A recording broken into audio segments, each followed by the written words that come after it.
Graça e paz, queridos irmãos, esse é o canal Discipulando pela Bíblia. Eu sou o pastor Bruno Pinho e eu estou aqui com muita honra, alegria, prazer, satisfação de poder compartilhar mais uma porção da palavra de Deus ao seu coração. Se você está chegando aqui pela primeira vez, seja muito bem-vindo, ok?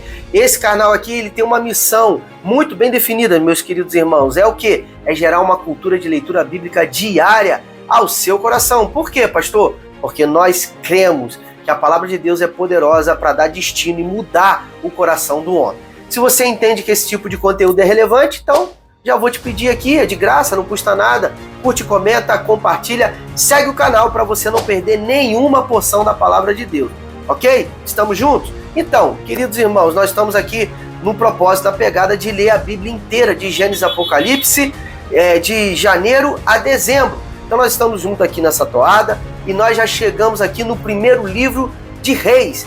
E hoje nós vamos examinar aqui as porções da palavra de Deus, apenas 2 capítulos, os capítulos 15 e o capítulo 16, ok?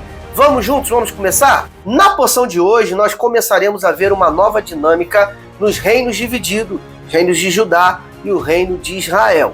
O capítulo começa com o reinado de Abias, filho de Roboão, ou seja, neto de Salomão, reinando sobre Judá, Abias. Ele governa por apenas 3 anos e, infelizmente, segue os mesmos pecados de seu pai Roboão. Mas por amor a Davi, Deus ainda mantém uma lâmpada acesa em Jerusalém, pois, após Abias, Asa assume o trono.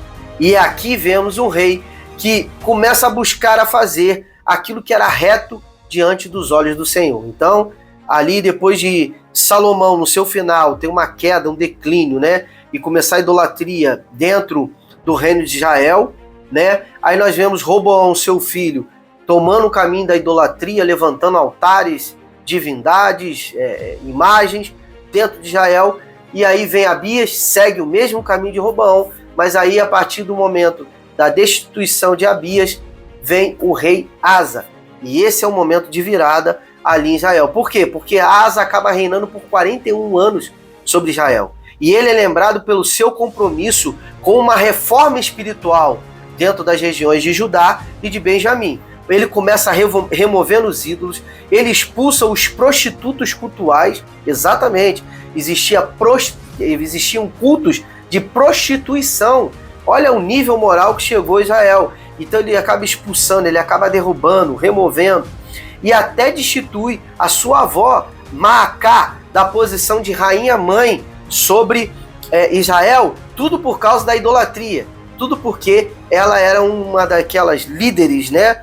Uma daquelas anciãs líderes da idolatria e de instituir outras divindades dentro de Israel. Então, nós vemos aqui um exemplo do rei Asa, que coloca o Senhor acima, inclusive, dos vínculos familiares e das tradições equivocadas. Então, Asa, ele não estava ali preocupado em agradar as pessoas, ele estava preocupado em fazer aquilo que era certo diante dos olhos de Deus.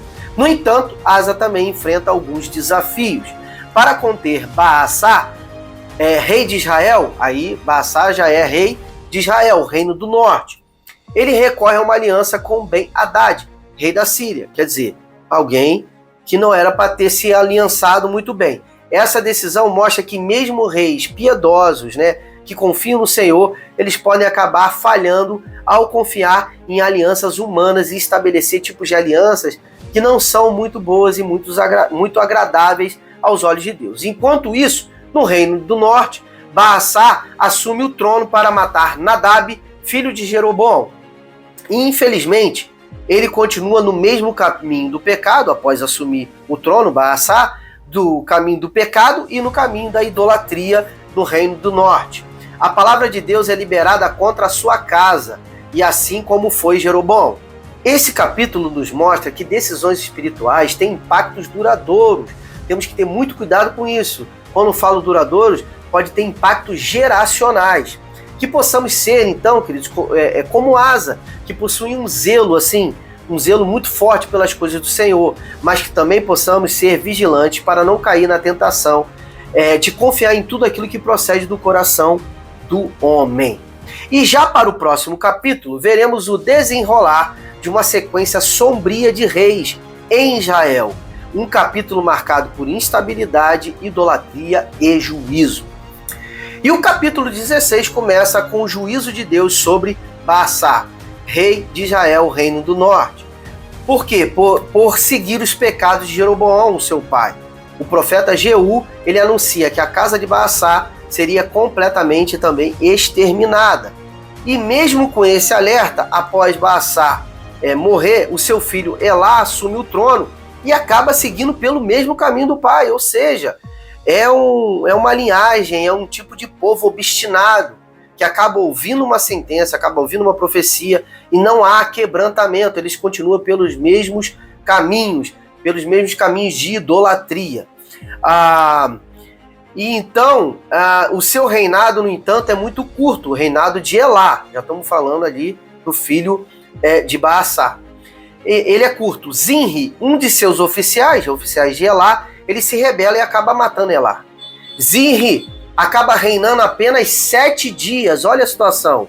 Ele acaba exterminando toda a família de Baasa, cumprindo a palavra profética liberada pelo profeta Jeú, mas só que o povo rejeita Zinri.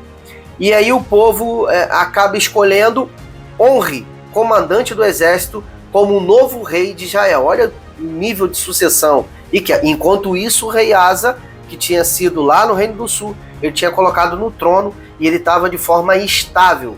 Ele acabou reinando, eu já falei, por 41 anos. E no meio desses 41, e por que ele reinou 41 anos com estabilidade? Porque ele buscava priorizar as coisas do Senhor, ele tinha zelo, ele quis arrancar toda espécie de idolatria e feitiçaria do meio de Israel. E enquanto isso, no Reino do Norte, nós estamos vendo aqui uma série de sucessões, de reinados curtos, de traições. Por quê? Porque era um povo obstinado que andava sobre idolatria. Seguindo, né? E uma guerra civil começa entre Onri e Tibni, que era um outro pretendente ao trono. Olha só que coisa instável. Onri acaba vencendo e estabelece seu reinado, e acaba no meio do seu reinado, uma coisa muito marcante é que ele acaba comprando a colina de Samaria, e ali ele acaba fundando o que se tornaria o símbolo do Reino do Norte. Então, no Reino do Sul, o símbolo, a capital era Jerusalém. Então, o Reino do Norte ele tinha que levantar uma capital. Então, Samaria, que era uma cidade onde era colocada sobre um monte, e ali ele acaba construindo a capital do Reino do Norte. Infelizmente, Onri também é descrito como alguém que fez coisas ainda piores do que todos os reis anteriores. Mas o ápice da decadência, olha só como as coisas vão caindo, tá? Chega no filho de Onri. Qual o nome do filho de Onri? Acabe. Guarde esse nome, Acabe. Ele acaba casando com uma mulher chamada Jezabel, filha de um dos reis dos sínodos. E Acabe promove o quê? Literalmente, de forma escrachada, direta, o quê? Adoração a Baal. Ele constrói altares pagãos, ele constrói templos e acaba provocando profundamente o quê? A ira do Senhor. Queridos, esse capítulo é um alerta sobre o que acontece quando líderes e nações se afastam de Deus. Pouco a pouco, né, essa escuridão, né, esse nível de pecado, ele vai aumentando, ele vai aprofundando. É como se um abismo fosse chamando outro abismo. É um rei idólatra chamando outro rei pior, estabelecendo coisas piores. Enfim, esse é o cenário, é o quadro de Israel, infelizmente. Mas também esse capítulo, ele nos prepara para a intervenção divina que veremos logo em breve. Então, nos momentos mais tristes, sombrios da humanidade, é exatamente ali que nós vemos a luz de Deus, o seu plano, a sua perfeição brilhar, ok?